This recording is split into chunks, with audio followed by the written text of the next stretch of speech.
IT outsourcing can feel like a loss of control, but the real issue is often too much operational work sitting with too few people. When help desk tickets, patch management, vendor coordination, and system approvals pile up, internal teams are forced into reactive mode.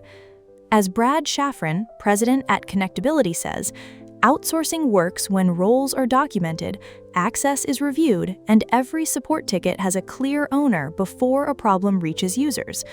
A well-structured outsourcing model brings stability through proactive monitoring, predictable help desk coverage, and defined governance around SaaS permissions, mobile device management, and routine backup checks. This offloads daily firefighting so internal staff can focus on high-value business systems, while predictable support costs help eliminate budget surprises from emergency repairs. Whether adopting a fully outsourced model, co-managed support, or project-based help, success requires clear access controls, transparent vendor terms, and validated handoffs to maintain security and oversight.